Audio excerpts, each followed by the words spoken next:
Good evening. Yes, this is a hybrid meeting, so we have folks in the room here at the Bowling Municipal Building getting settled.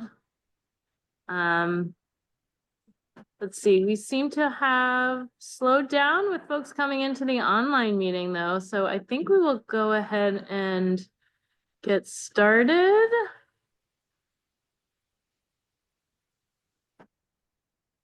Right, before we kick off our official welcome, we are going to get started with our live.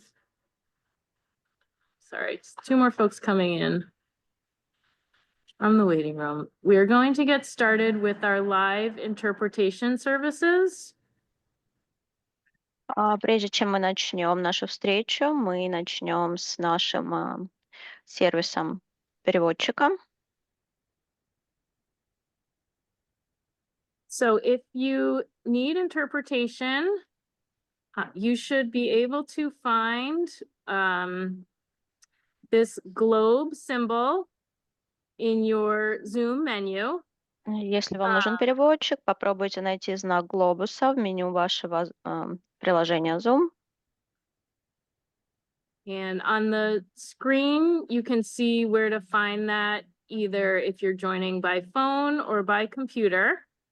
На экране вы можете увидеть его вот таким образом, в зависимости от того, вы присоединились ко встрече с вашего телефона или компьютера. And so you will see that once we have turned it on. And please select either the English channel or the Russian channel. Как только мы его включим, вы увидите этот канал, и вам нужно выбрать либо английский язык, либо русский язык.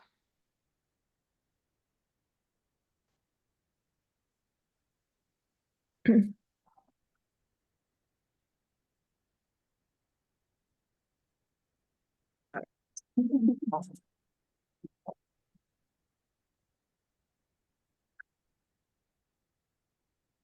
right, thank you. I'm going to go ahead and start the translation services now. So hold on one moment while we turn that on, and then everyone can select their language. Сейчас я включу эту услугу, и вы сможете выбрать необходимый для вас язык.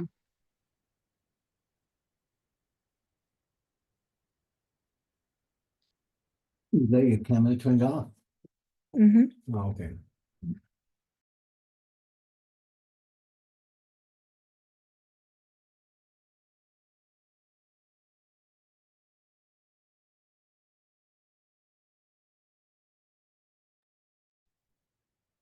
Thank you all. Interpretation services should now be live, and we will go ahead and start the meeting.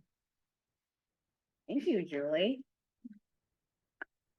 Well, good evening, everyone. And thank you for joining us today. It's really great to see a bunch of folks and community folks here in the building, and also great to see a bunch of Zoomies here with us this evening. And I'm so happy to kick off, to be the person to kick off this meeting for today. For those that don't know me, my name is Hortensia de Rosario. I am a senior consultant with Visit Nubian Square right here down the street. We have a tourism company that we work really closely with the city of Boston and a lot of different projects, in particular with the green infrastructure. And I am honored to be here today to really represent this community-driven effort to create sustainable solutions for our neighborhood. So, as we know, Boston has been faced with increasing challenges with street and sidewalk flooding. And it's time for us to step up as community members to tackle these problems. So that's why we're here today. Green stormwater infrastructure isn't just a solution for managing flooding. It's a game changer for our city. By using natural systems like the rain gardens, the permeable pavements, and green roofs, GSI helps absorb water where it falls, reduces runoff, and protects our streets and our homes. Beyond that, it enhances our quality. It beautifies our neighborhoods and supports local water. So this is truly a win-win situation for all of us, right? So as a community, we're proactive in addressing some of these issues. These challenges, they ensure a more resilient future. So by working together, we are taking meaningful steps to mitigate future issues, protect our neighborhood, and leave a legacy of sustainability for generations to come. But here's where we need you. If you see something obstructing the water flow, where it's trash, debris, or even an overgrown drain, storm drain, take a moment to pitch in and clear it. Small actions like these can make a big difference. And collectively, they contribute to the long-term solution for our city's water management system.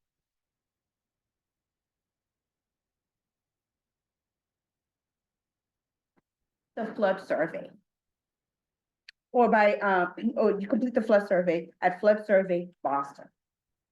By sharing your observations and even photos of flooding, you'll help us create a detailed map of problem areas. This data directly informs the City of Boston's policy decisions and help us design a better flood mitigation projects. The benefits of your participation go beyond data collection. By contributing, you'll help make Boston safer, more resilient, and better prepared for future challenges. Now, it's a step towards protecting your home, your streets, and your community. But before I go any further, I would like to take a moment to thank our dedicated volunteers who have been committed to keeping the Green Water Garden in front of the Roxbury Public Library clean and thriving. They work hard to ensure this garden remains a shining example of how natural system can mitigate flooding, beautify our community, and provide an inspiring space for all of us. Your efforts don't go unnoticed, and you are truly grateful. I'd also like to extend an invitation to all of you to join the Visit Nubian Square Civic Volunteer Group. Our groups work to organize the cleanup initiatives, raise awareness, and advocate to keeping our water system clear. If you'd like to get involved, please email us at visitnubiansquare@gmail.com. Before I go, I want to thank all of you guys for coming out today. And it is extremely cold day, so we're very grateful for those that came here and for you guys that are joining us on Zoom. Because together, we can really make a difference. So thank you for being here, and I'll pass it over to you.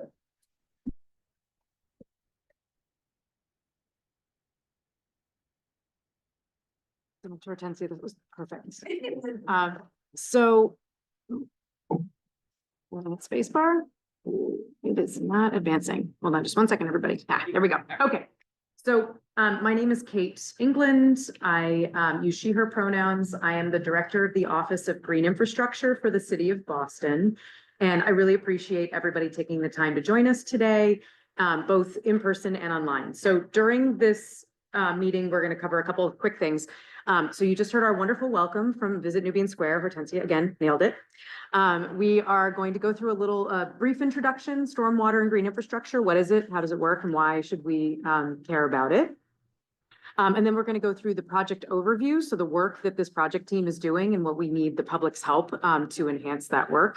What we need the public to do to enhance that work. And then we're also going to talk about the data collection process and what we're going to be using that data for. And then we're going to walk you through the flood survey, which takes about 2 to 3 minutes to complete. And we're really hoping that people in this room will not only submit data entry or like survey entries, but will also share the survey with other people. Because the more entries, the more submissions that we receive, the better our data is and the better our planning will be. And then lastly, we'll have some open time for questions, for conversation. We really do want to hear from you all. So thank you for being here. And we'll also be taking questions online as well. So you can enter your questions in the chat and we will open up the chat and respond to questions at the end as well. Okay. I just kind of explained this, but you can use the chat tab, which is located at the bottom of your screen for those of you who are online. And you can also raise your hand during the question and answer period. You can raise it now as well, but I won't be able to see it. So I would say hold your hand raising until we get to the Q&A portion of the program. Okay, so in this room, we have members of a project team that are working together to gain a better understanding of flooding in the city of Boston. We're from different neighborhoods. We participate in different community groups, different organizations. We live, work, and play in different places. And so what we are trying to do is crowdsource from the people who know our neighborhoods best. Your understanding and knowledge of when flooding occurs, sometimes why flooding is occurring, is so valuable to the work that we are going to be doing. And so I wanted to take a second to thank the project team members who are in this room. So the first kind of important piece is the public. We could not be doing the work that we are about to undertake without the help of residents, people who work, live, and play in Boston. We also have the City of Boston is our team lead. I guess I should have started with me. Office of Green Infrastructure is leading this work. We received an MVP grant, which is a Municipal Vulnerability Preparedness Grant from the state to fund this work. We'll talk a little bit more about that later. We also have support from other departments of the city. So we have our Office of Neighborhood Services, our Community Engagement Cabinet, and others who are supporting the work as well. And then we have this wonderful group of community-based organizations and nonprofits. So all of our watershed associations in the city, Charles River, Mystic River, and Neponset River Watershed Associations. We have wonderful community groups as well. You just heard from Visit Nubian Square. We also have Codman Square, NBC. We have Eastie Farm. We have a few others as well. I want to make sure that I get them all. Of course, I'm looking at logos instead of their actual names. So we have a lovely group of community groups that is working on this with us, as well as Weston and Sampson, who is our consultant, who is supporting the work and doing all of the data collection and data analysis, which Jenny will talk to you about in a little bit. So really quickly wanted to spend, a few minutes just telling you all about stormwater and green infrastructure and why it's so great. So a lot of all the images in this presentation are local photos. They're either pictures of green infrastructure in Boston or they're pictures that were submitted by survey results we've already received. So keep an eye out at these lovely pictures because they're all local photos. So for those of us, most of us are urban dwellers. For those of us who live and work in the city, we have probably experienced what happens when rain falls on hard surfaces and can't absorb into the ground. So when it rains or snows, or we get that lovely New England wintry mix that we all love so much, and it lands on roadways, sidewalks, and roofs, that water cannot absorb into the ground. So it runs off and becomes stormwater runoff. And the kind of traditional way of dealing with stormwater is with catch basins and pipes in the street. So you've probably seen drains in the roadway, and that is the way for decades we have managed water in the city. So why is that maybe not the best or the only way that we should be managing stormwater? Well, there are two issues. The first is water quality, and the second is water quantity. So in the city of Boston, you have probably seen on your streets and your sidewalks, we have litter and sediment and a variety of other things that are very common in urban areas. And then there's also things you can't see, right? So there's bacteria and nutrients and other things that are all over our hard surfaces. And when it rains, all of those pollutants end up in the catch basins, in the storm drains, and then going to our water bodies. So all of this pollution ends up in our water bodies without treatment of any kind before it gets there. So that's the quality issue. And then the quantity issue is our storm drain system is designed to manage only a certain amount of stormwater. So for your knowledge, our system is designed to handle 5 inches of runoff or rain over 24 hours. In the last couple of years alone, we have had storms that have dropped 1 to 2 inches of rain in an hour, which means that our storm drain system is not big enough to manage all of that water at once. And so what happens is we get local flooding. And so that is why you'll see large puddles around your catch basins. Sometimes we have large amounts of standing water. We have sections of Columbia Road and in Roxbury where we have several feet of water that you'll be driving and or walking or riding through. And those, large standing water puddles cause safety issues. They're also not great for human health. And so we are really depending on people to help us identify where all of these water quality and quantity issues are. We have this lovely map that we did some digging to figure out exactly where it's from. The Boston Water and Sewer Commission has done a little bit of work around stormwater inundation and coastal flooding over the last several years. They have a map viewer that has coastal flooding and some stormwater inundation flooding. So what you're seeing in teal or in green is the Boston Water and Sewer Commission's current understanding of long-term projected flooding. So a couple things that I want to point out. There's teal flooding shown in all neighborhoods. So this is affecting the whole city. And we have this kind of nebulous understanding of where stormwater flooding is occurring. This is based on topography. This is based on some assessment of the current stormwater system, but it's not based on what is happening out in the field. This is from a model.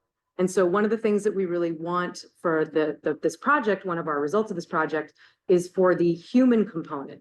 Where is the flooding affecting humans? How are we experiencing water in our neighborhoods?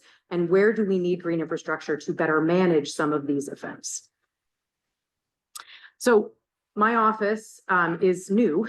We've only existed for about 2.5 years, which is awesome for us, but maybe not as awesome for the city, because we probably could have used this office earlier. But we are specifically tasked with using green infrastructure to address both flooding, water quality, water quantity, and climate resilience issues in the city of Boston.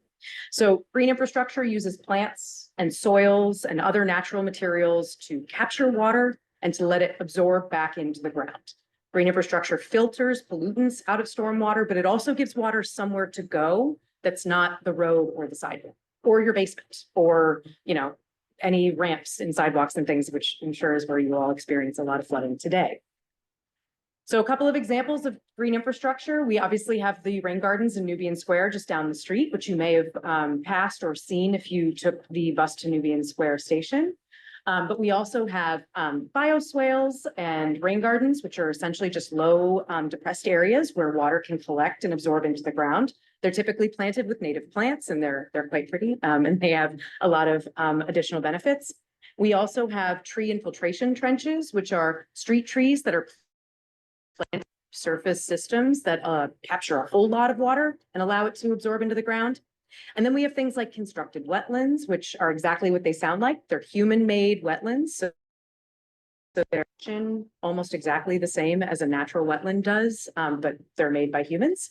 And then there's also things like green roofs and living walls and other, green infrastructure that you'd see on buildings. So I've been talking a lot about stormwater and water quality and quantity benefits, but green infrastructure also has what we like to refer to as co-benefits. So it does all of these other things. It's not just about water. So as you can see, I'm not going to read them all, but green infrastructure helps with reducing urban heat island. It reduces the amount of paving in the city. It provides shading, and so that brings down the temperature in our neighborhoods. It helps with air quality. It removes pollution from the air, which makes our air nicer to breathe and cleaner to breathe. It also helps with slower streets, pedestrian safety. It helps address a lot of our environmental justice issues, access to nature, mental health, food security, and it provides wonderful opportunities for environmental education and community building, all of which are very important to our work, but we also think are pretty important to our communities.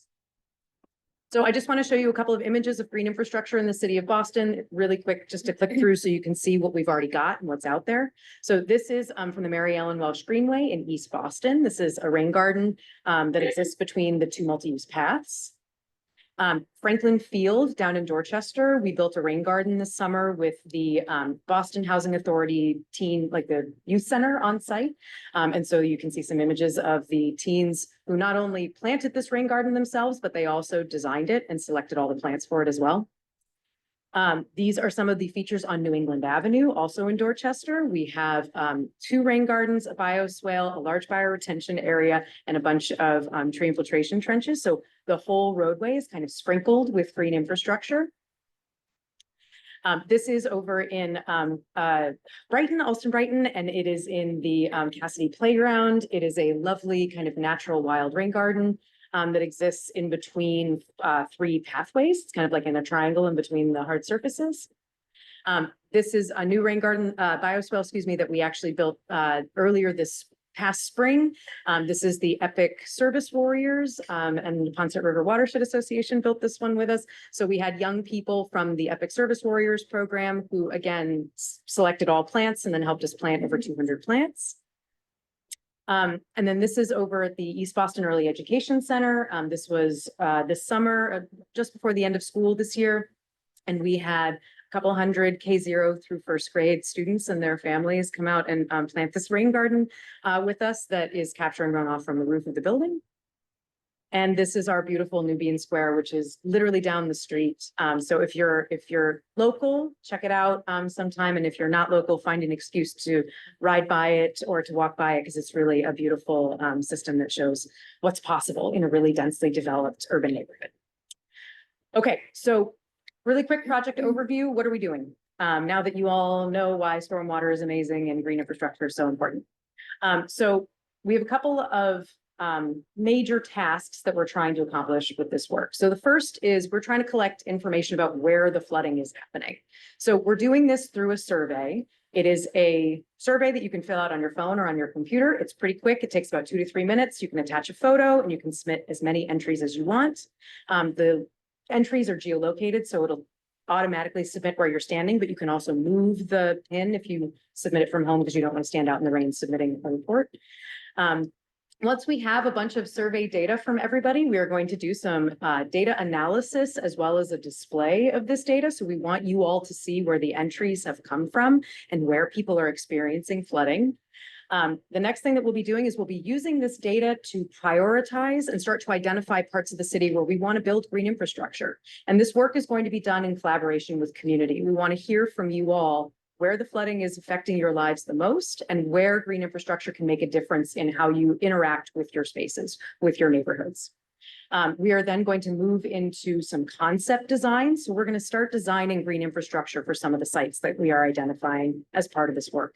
And we are hoping that that concept designing is done in collaboration with community because you know what your neighborhoods need better than we do. And so we want to make sure that as we are going through this process, that we're hearing the voices of the people who will be walking by these, riding by these, or just seeing them out their beautiful windows every day. And then finally, we're going to create an interactive display, as well as have a bunch of resources available so that our community members can also be involved in designing and building their own green infrastructure as well. Throughout this whole process, we are doing community engagement, the survey. We are doing most of our data collection is between now and June, but we are planning on leaving the survey open indefinitely. So people can submit entries multiple times between now and June, and then even after June, just so that you can keep telling us, hey, there's still flooding. So I mentioned that this is an MVP grant funded project. So the Municipal Vulnerability Preparedness Program is an EEA program, which is the state's environment office. The grants are intended specifically for municipalities with community partnership, and the funds are used to help cities and towns plan for climate change and then enact your plans. So they're broken down into 2 phases. The first is kind of the planning grant, and then the second is the action part of the grant. So we have been awarded a 2-year grant, so 2025 and 2026, and we were awarded just under $500,000. We are doing an in-kind match. The city of Boston is giving some of its money to be part of the work as well. And then we are also putting aside over $90K for community organizations who are helping us do this work. So in addition to funding the work that we were just discussing, we're also making sure that funding is getting into the hands of our community organizations who are helping to do this work. Okay, and one last thing before I hand it over to Jenny. We understand that flooding means different things to different people. And so we just wanted to point out to everybody that all flooding is valid. So your experience with flooding might be several feet of water on your roadway. And you're walking up to your knees through water. That's flooding. Submit a report for that. Your experience with flooding might be the ramp that you are used to walking down in your neighborhood. A sidewalk ramp is flooded at the bottom, which means you have to walk around the water, maybe out into the roadway, or it freezes in the winter, which makes it slippery and dangerous at the bottom. That's valid flooding. Send us a report for that. And it might be something like the Neponset River or the Mystic River overtops and overtakes the whole neighborhood. So point out where that's happening for us because we have our model results that tell us where that kind of flooding, that large scale flooding is happening. But it's nice for us to have more information about the extents. Where is that flooding actually happening? How far is it coming in? And where is it affecting your life? Okay, so I'm going to hand this over to Jenny. Thank you all for letting me talk to you about why stormwater and green infrastructure is awesome. And hopefully you'll all be submitting reports and survey responses. All right, Jenny, go ahead.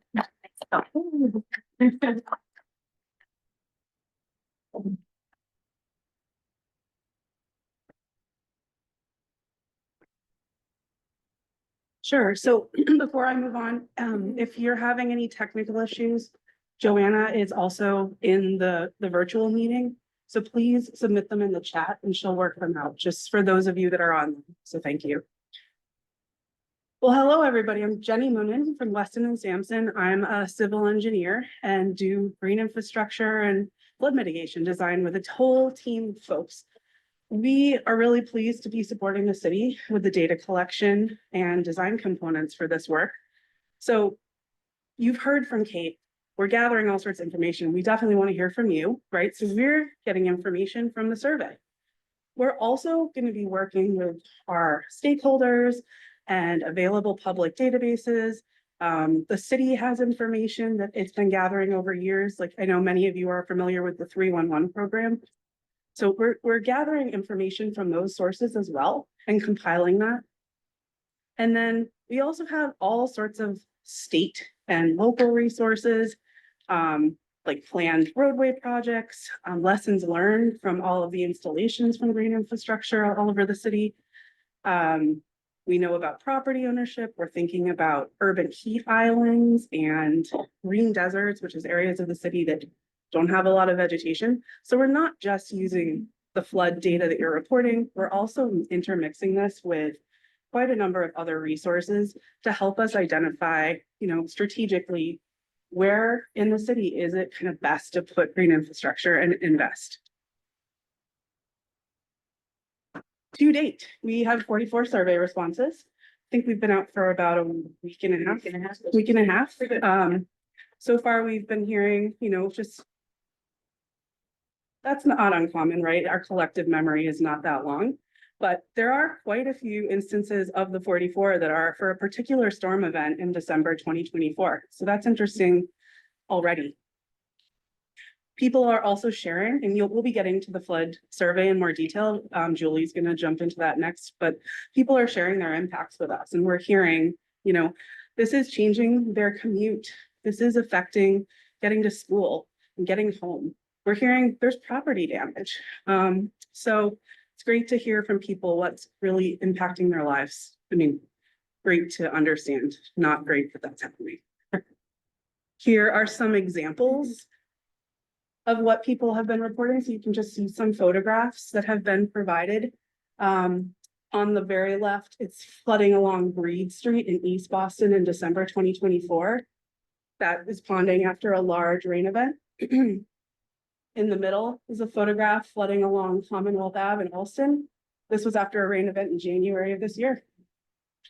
And on the right is a photo of flooding along East Boston Greenway in December 2020. So these are, really helpful photos, right? You can see where does it flood, how big is the flood waters, how deep is it, etc. So we're going to be engineers and take all of this information that you're giving us that, that we've gathered, and we're going to recommend locations for green infrastructure. And there's sort of a first pass. It's kind of like you get it on a map. And so these are just two examples from other projects we've done. On the left is work in the city of Lynn, Massachusetts. We looked at an entire component of the city and identified all sorts of corridors and areas.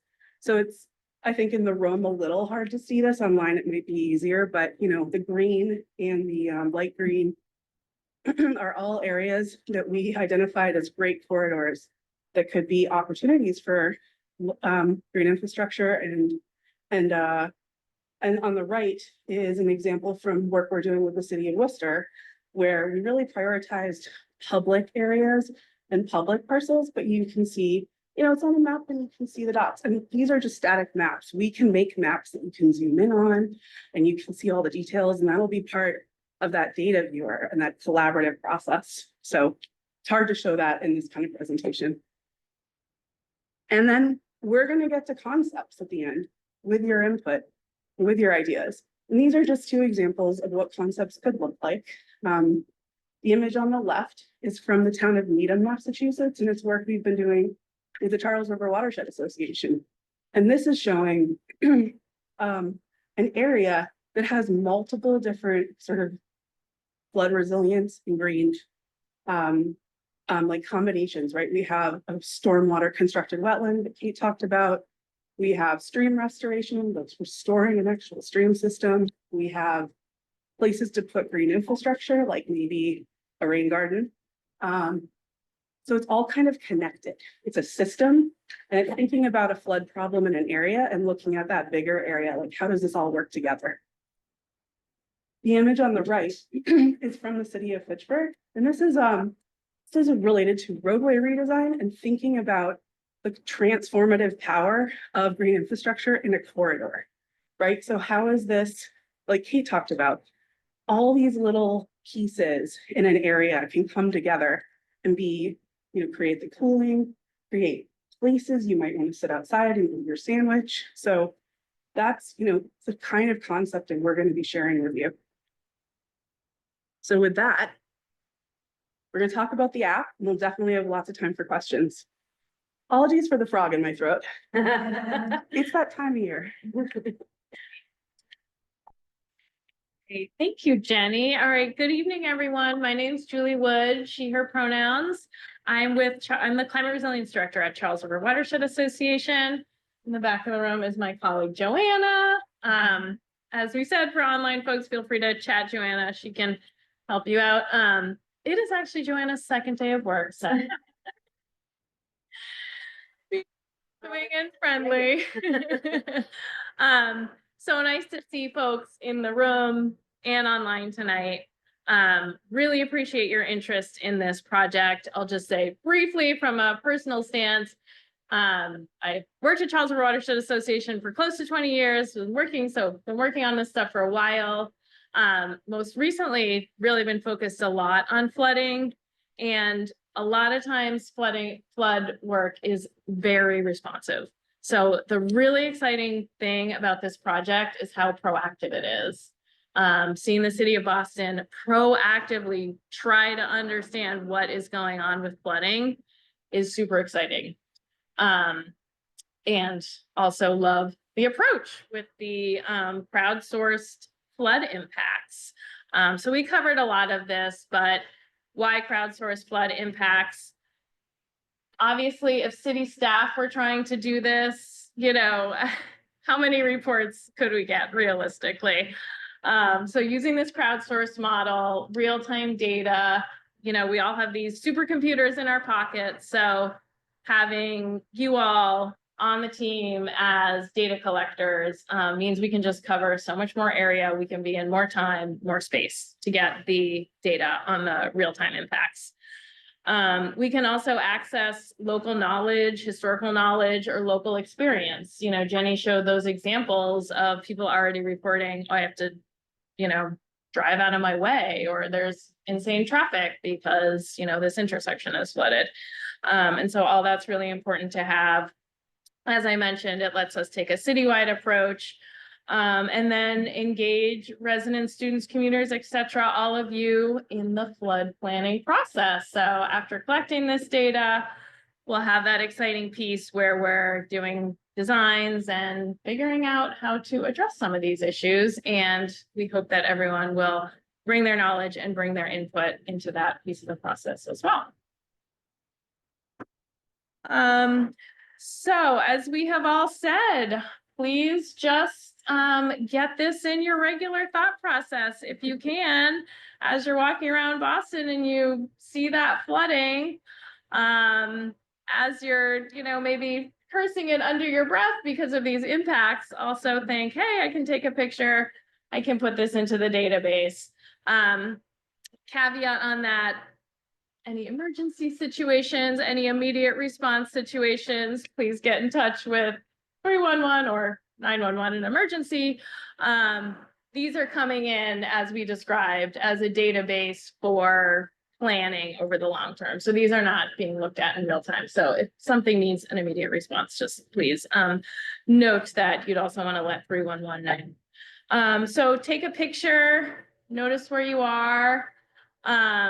If you remember or can even look up online previous weather conditions, like what led to this. And that is because flooding, there's kind of two things we think about with flooding. One is a really big storm, like maybe it brought 3 inches of rain over the last 24 hours.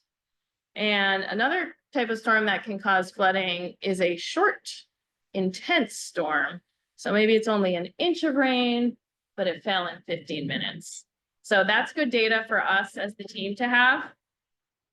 If you don't go investigating, but if there's anything obvious that you can see causing the flooding, you can note that in the survey. It's intended to be quick and easy. If you don't know an answer to any of, just skip it. Please don't let it stop you from submitting the form. If all you want to do is take a picture and send it in and let us know where you are, happy to have that. And it is available in multiple languages and can be made available in additional languages if we get a request. So if you feel like your community or neighborhood isn't well represented in the list we have here, just reach out to the project team and let us know. This is a link. So when we post these slides, share these slides, we can also link it in the chat when we get out of presentation mode, but this is the link that folks will have. There's also a QR code that will show at the end. So folks can get the survey up on their phones. So I'm gonna walk through the questions so that folks get some real-time interaction with the survey right here. And then that way, if people have clarifying questions on what we're looking for, we can go ahead and address them. So the first thing you'll do is select the language you'd like to respond in. It does ask for an email address, but that is optional. If you do put in your email address, you'll get notices about the next meetings that we have for this project. If you want to generally know about what's going on with the City of Boston Office of Green Infrastructure, they also have a monthly newsletter that folks can sign up for, and that will include general project updates. But if you put your email address in here, you'll get specifically added to meeting announcements about upcoming meetings on this project.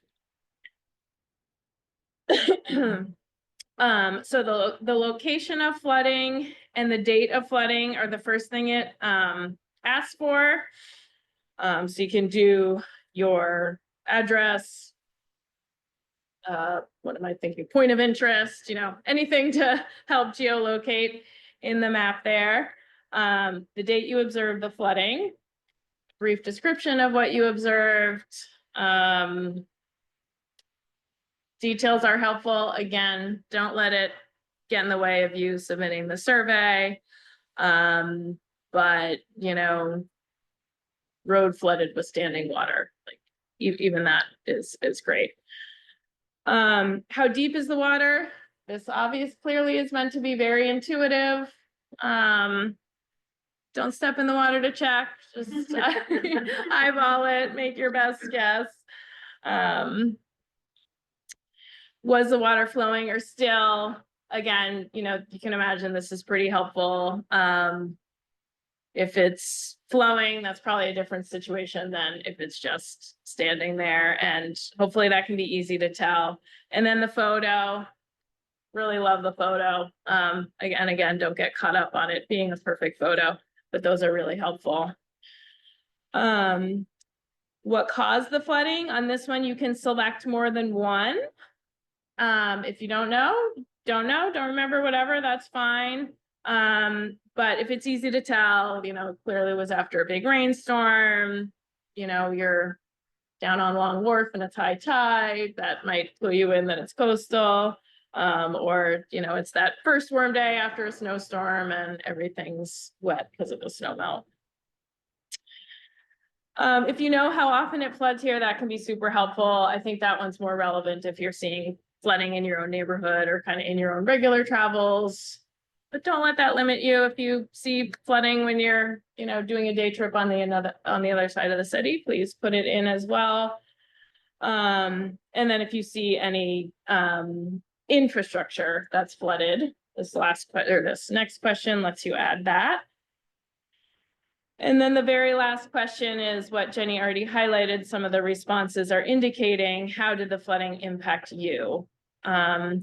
So that's really good to know because, if it floods, for saying maybe a remote corner of the Arboretum, that's mostly grass and trees, that might be a little different than if it's flooding out a major intersection, just as far as how the response we might take on. So it's really helpful to understand how is this impacting day-to-day resident, commuter, student lives. And then hit submit. And then do it again. All right. So thank you all in advance for your help on this project, both with providing inputs to the flood database, and then as we get further along into the design process. Since we have your email addresses, since you registered for the meeting, you will already be notified. But also for those who fill out the flood survey, you'll be notified as we get into those exciting design solution pieces that Jenny was talking about. And that is the end of our formal presentation. This is the QR code where you can get to the survey. But with that, we will pause for questions or comments. Please chat them to the host and co-host or raise your hand.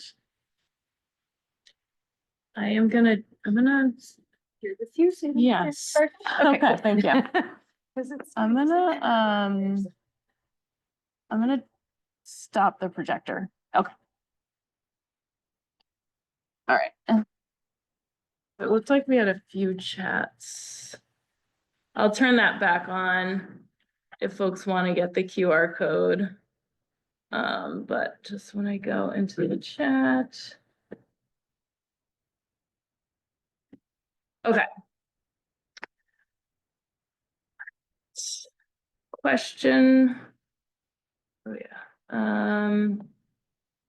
Is there any way to make the QR code more attractable to the youth so that they can program in the schools to? We were thinking about like a, Something cool, like I would say a scavenger hunt, and just find something, and then another part that just came to mind was when we made the joke about walking into the puddle. And I wonder if that's the reason why the lashes are rubber. To prevent some of being electrocuted. it's possible. I'm guessing also partially just because they're really good at repelling water, but I do feel safer walking in water with rubber soles. Yeah. And to your point about making it more attractive to youth, I've been talking, my team's been talking a little bit about how our social media reaches young people. And thinking a little bit about, I don't know if you remember, but a year or so ago, there was a partnership that was done with the Boston Public Libraries where the digital catalog was free and available while sitting at bus stops. And what we did was we just put like a little QR code in the bus stops. And we were thinking about maybe trying to do that again with the QR code for this project. But I think also putting it in the schools makes a lot of sense because students are looking for ways to engage around climate resilience as it is. And so we can offer this as a way for them to, use their phones that they're already using to submit data. I think it's a great idea. We'll talk more about that project team people. Yeah. Okay. Awesome. Excellent. All right, we have a few other questions from in the room and then we'll go to the chat. Yes. Yeah, hi, good evening. Questions.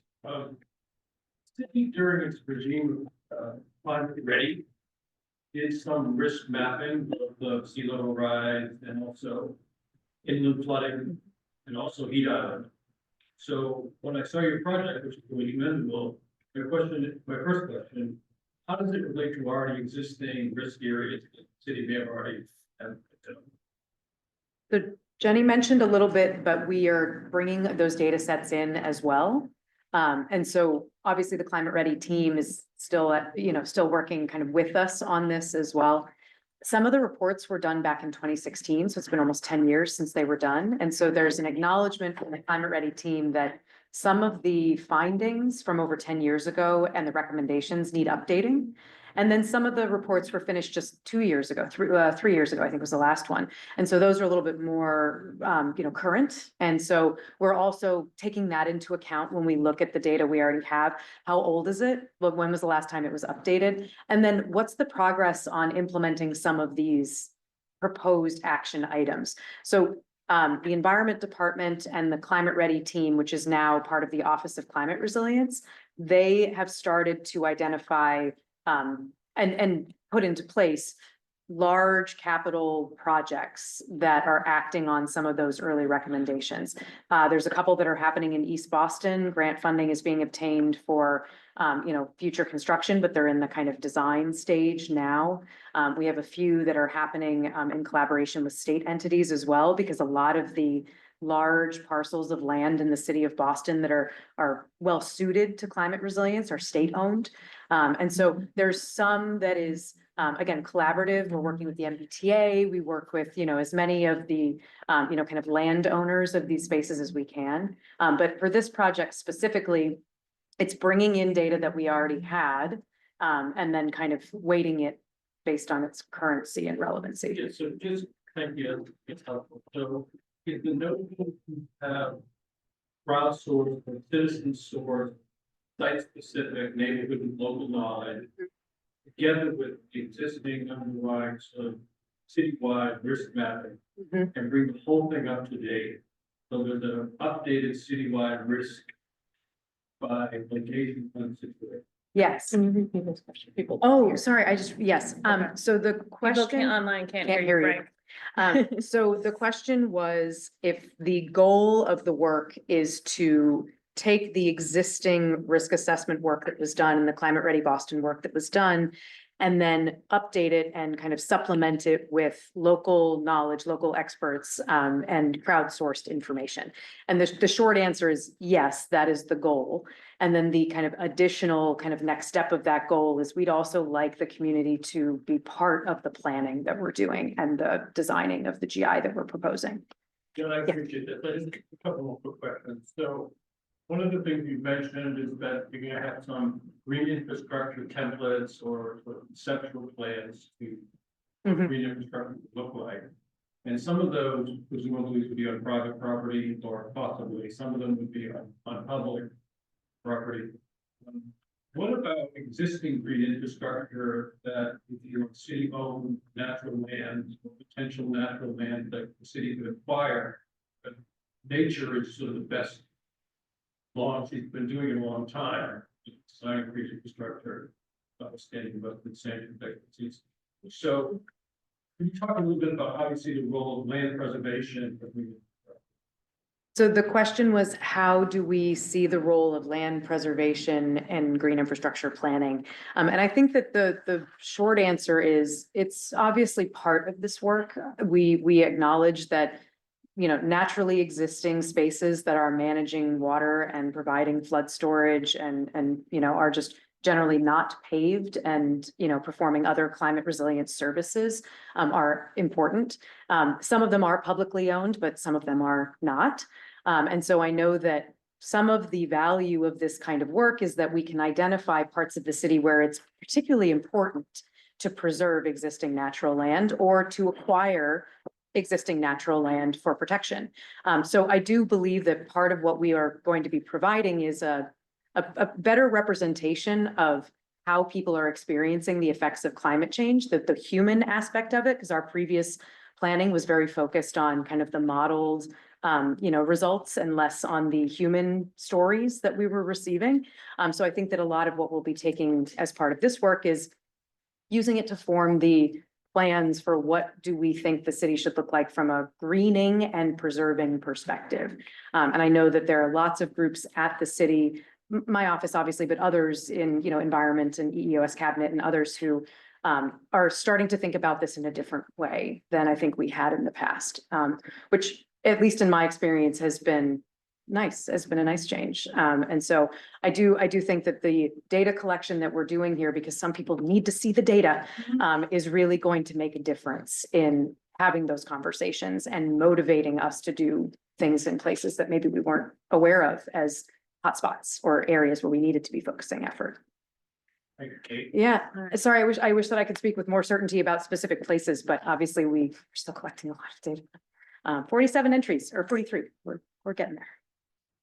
All right, let's switch to an online question and then give people in the room time to think about their next question. So we had a question from the chat. Have you thought about creating a mobile app for the survey, since it's not necessarily a quick process to go and look up the survey online? Love that. So it's in survey 123 now, but I think we probably could talk about whether or not we could just do a web develop. Yeah. Yeah, I think we can. Yes, short answer, yes. We'll look into doing that because I agree. You can bookmark the page, I suppose, but it's hard to do on a phone and you're constantly having to navigate to it. So thank you for the feedback. We'll work on that. One more online question. Have you thought of putting a not sure answer option for some of the more optional questions, such as how often do you see flooding in a certain area? I can see people being discouraged from submitting if they don't know the answer to a required question. Weston and Sampson folks, I think we can do that. That's very easy. Yeah, I think we can do that.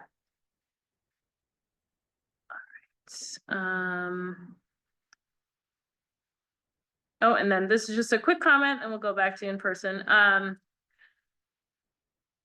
Attendee who mentioned about the app also said, I realized that if you Google Boston flood survey, I made you a it webpage. comes up as one of the first options. So that's good. No, but to your point, though, having it just on your phone so you don't have to search for it every time, I totally support that. So thank you for the feedback. I think that's helpful. All right, in-person questions. I have some questions.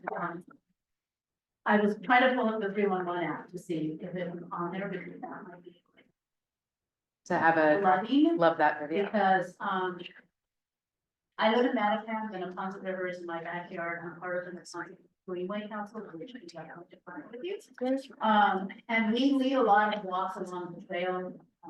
The Ponset River Watershed Association, the way I explain it, they take care of the water, we take care of the trail.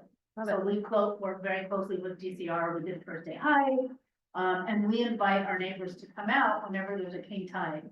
And so many of our neighbors have no idea what that is, right? So adding that flooding would be another way to kind of start giving some of that information. That's another reason I think that us partnering, because when we do have one of the king tide, having people come along and see what's actually happening. Because this is my bias, I don't own a car, but whenever these are about to happen, the focus is always on how is this affecting the drivers on North Boulevard. Right. And we don't focus enough on what is happening to the people that live along that area or are out walking, and it has happened every time that we're out there. That folks, they're out there and they're like, oh my God, what is this? They have no idea, right? We work closely with DCR and we'll tell them, please come and close the gate at Granite Ave, because on the other side of it, it's flooding all the way to that side, right? And we need to just talk about it as much as we can, make people aware of it, so that they can get more involved in these things, and then understand when it happens on your street. I'm constantly checking out the storm drains and I actually was able to get a picture of one because they were redoing our sidewalk. Yeah. So one was kind of open, I was like, let's see what that looks like, and there was just a bunch of junk in there, right? Yeah. So if we don't have examples for folks to be able to understand why it's important, then the community participation is going to get us. I'm really happy with doing that. I'm glad. And honestly, it's many of the points that you just made about you don't fully understand it until you experience it or until you see it is true to every element of green infrastructure my entire career. Yeah. I can sit up here and talk to you about stormwater and flooding and green infrastructure until I'm blue in the face, but until you see it in person, it doesn't fully sink in. And so I think that there's another opportunity here as well for us to start sharing some of these images. Because just seeing the 3 examples of what had already been submitted in the, as a result of the survey, when we were reviewing slides for this presentation, I was like, oh, these are great. Like, these are exactly what people need to be seeing to draw their attention to it, to understand that, hey, you're a human. It's normal not to go outside when it's raining, but this is happening all over the city every time it rains. And so drawing people's attention to it, letting them know what we're looking for, maybe showing people what the anatomy of a catch basin looks like. Yeah. Things like that I find fascinating, but I was speaking at an engineering conference years ago, and I was talking about the size of a catch basin, and I was in a room of civil engineers, and most of them were just like, I've never actually seen how big a catch basin is. I was like, it's like a 4-foot plus cylinder, and it's like 7 to 9 feet deep. Like, these things are huge. So like helping people understand like what our infrastructure looks like and how it works, I think is huge.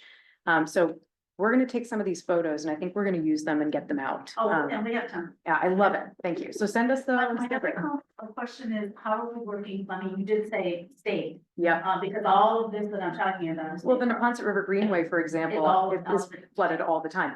And for all of your knowledge, I actually worked at DCR before I came to Boston. So that was my region.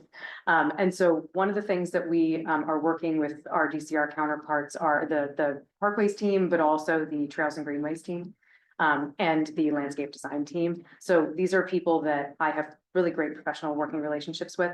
And we're talking a little bit about asking them to also have their people fill out flood surveys and like, spread it around to the constituents that they interact with as well.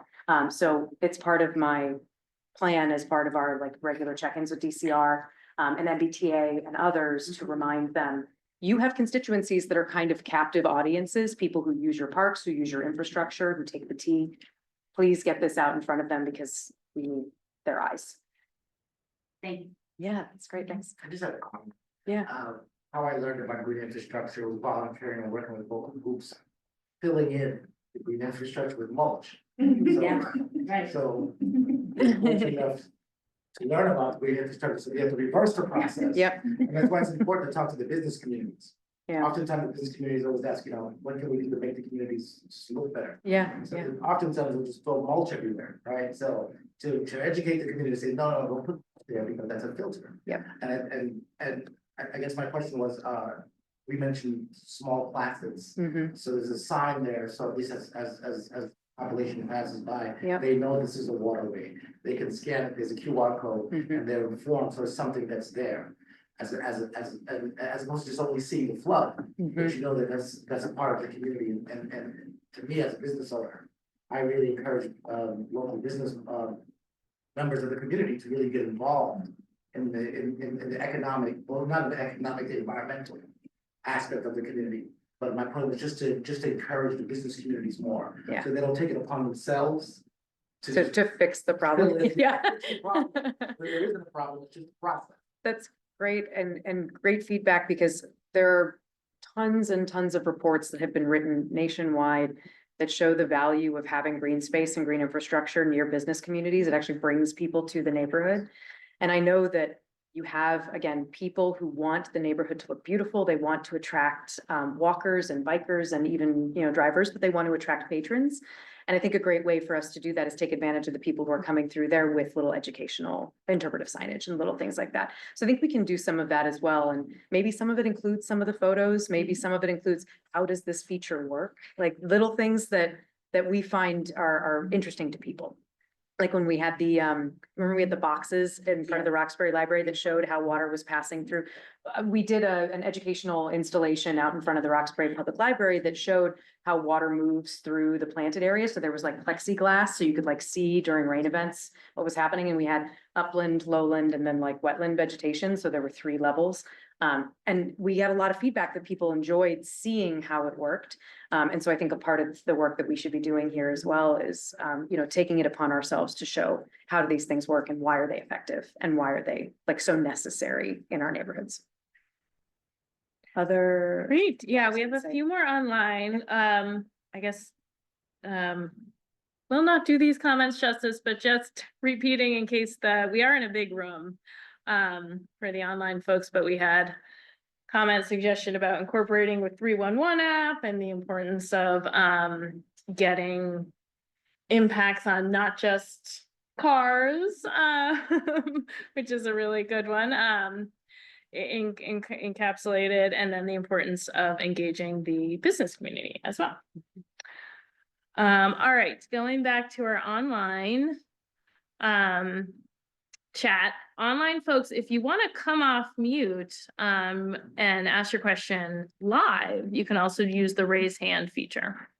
But from the chat, the comment is the survey will likely be great at the neighborhood scale, wondering if underreporting will occur where significant flooding occurs on main arterial roads with heavy traffic. For example, a section of Starrow Drive that floods frequently. Yeah, so that's a great question, and thank you for bringing that up, because that was actually kind of part of the impetus for this whole project was typically when we get data for flooding, it comes from like 311, and we have found that there are large pockets of the city where people do not submit 311 cases. And some of it is, community government relationships that we need to work on. Some of it is, it's difficult to submit through 311, there are a variety of reasons.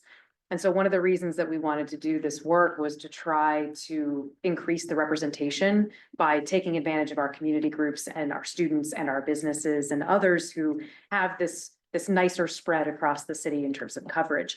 To your question about large roadways, I think that models that we have do a pretty good job with large roadways, but I do think that if we can encourage people to not ignore this kind of essential infrastructure when they do their reporting, we do often get like videos from social media and things that will, like the city will get tagged in as like, do you remember recently when I-93 flooded, the tunnel flooded? I cannot tell you how many people sent me that video.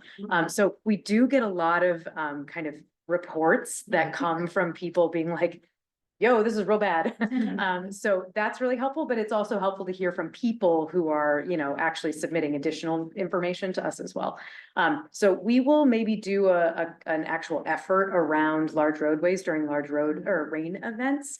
I can chat internally with the team and see how we can maybe collect some of the images and stuff that are posted on social media. So things that are not sent to us directly, but things that are just floating around with Boston tagged in it. Because I think that there's good information that's on social media that we can like mine a little bit and put that into this work as well. Yay, social. Don't take pictures while you're driving too. Yeah. Just some of my experience with rain gardens and education that might be useful to all. I was part of the Colorado Water Center back down in Colorado. Yeah. And there was an environmental education day at that range, and there was a local author who actually has a book that describes rain gardens to kiddos. I love And it. so we had a demo, and then we read the book to them, show them how rain gardens with them phones and stuff. And something like that might be really useful Yeah. if there's kind of an environment field trip type day for local school systems, and then you can have a sheet of paper that's all parents. That's good. As they like engage. Love that. Online people, the suggestion was there is a book that was written out in Colorado as part of Front Range effort to educate the public about rain gardens and how they can be used. And the suggestion was maybe there could be a similar effort here in Boston to engage young people and children, and then also providing resources so they can take things home to their parents. You may have seen in the pictures that engaging young people when designing and building green infrastructure is a passion of mine, and it's definitely a part of the office's work. And so I love the idea. I've read like Dwayne the Storm Drain, and like there are a couple of other books that are like common as part of like NIPD's compliance, which is permit compliance for stormwater, but not one that focuses specifically on rain gardens. I love that. So I would love to do a little bit more. We are working with BPS too. You should connect with me offline, but we're working with BPS too to update the curriculum that we wrote several years ago about stormwater and green infrastructure. So it's 5th and 7th grade, but we're looking to expand it to other years as well, BPS is really leaning hard into experiential learning and outdoor learning. And so green infrastructure is great for that kind of work. So field trips and volunteer days and stuff like that are part of the updates to the curriculum that we're doing. So connect with me and we'll, see if we can loop you into that if you want to. Yeah, gotta check out that children's book. I am psyched. Yeah. Back to the chat. This isn't a question, but I think an app is a good idea and making sure it's not an app would be great. I know some people who immediately disengage if they are forced to download an app. Truth, that is me. Not happening. It's great. To do something. So yes, I think that's right on. And then thanks for all the good work. Another question in the chat, an attendee is saying they have a tree nursery in Boston Metro West and would like to get in touch about how they can Be part of this. supply. Yeah, who should I contact about growing trees and shrubs for these projects? Me. All right. Yeah. Okay. Green dot So infrastructure Kate, at boston.gov. Yeah, and we have contact information that's in the slides and stuff too, so you can just reach out. Wonderful. It's a very active chat. I know, it's Good. great. Yeah. All right, we still have one more question, but back to in-person questions or comments? And also. All right. On the topic of cell phone apps, have you considered using EpiCollect? It will geo-reference the site and allow the user to take and upload photos as well as fill out preloaded questions. Unfamiliar with this tool. Yeah. But we will look it up. Yeah, and it sounds like it will allow you to submit multiple photos, which is great. One of the things that we probably should have mentioned, but maybe is intuitive, when you take your photos, try to include something in that photo that you take that shows where you are, like gives us a sense of scale or reference. And the ability to submit multiple photos might be great for that. You also have the option to just send us pictures, the email addresses and stuff that we have in the contact information. If you want to just keep sending us photos, we will add them to the back end of the survey results as well. So feel free to spam us with photos. They're helpful. They tell us pretty much everything we need to know. So that's great. Thank you for the suggestion. We'll look into it. Other thoughts and comments? I know we've been here for a little while, so I don't want to belabor. I guess my last part is about the sharp bin. Yeah. Mobile sharp bins are they going to be portable sharp bins at certain locations that we know as traffic. And it's oftentimes we find syringes. Yep. Rock the collection. The question was about sharps, mobile sharp bins. So when you find needles or glass or other things that are potentially harmful. I don't know actually where we are with mobile sharp bins. I will ask our public works folks because they're obviously part of this work with us as well. It's a great idea because currently the process is if you find a sharp, you have to submit a request through 311 and then the sharps team will come out and pick them up, but you have to leave it there. And in fact, you're told to leave it in place. And so I think that there probably is value in considering a local sharp bin or a mobile sharp bin. So let me check in because I know that we are Public Works and the basic city services side of the city is trying to beef up their services quite a bit. And so there are some topics that have started to kind of rise to the top of the importance list. So let me check in and I'll email you sometime in the next day or so. Yeah. All right, I'm happy to. I think that's Yeah. all I'm seeing online. Okay, all right, excellent. So the online folks, the link to the survey was shared in the chat. And then once we close out the meeting, I'll put the QR code back up on the screen for our in-person folks. We'll also drop my email in the chat. Mine too. Can I drop yours in chat? Yeah, go Okay, for it. all right, Kate and I will drop our emails in the chat in just a second here. Thanks. Thank you all Yeah, for thanks for coming. being here. Thank you for your interest in this. And we could not be doing the work that we're doing without people in this room, people online, and hopefully all of your friends, family, and coworkers who you're going to pester about this. So thanks all for being here, and please grab more food and such before you leave. This is great. Thank you.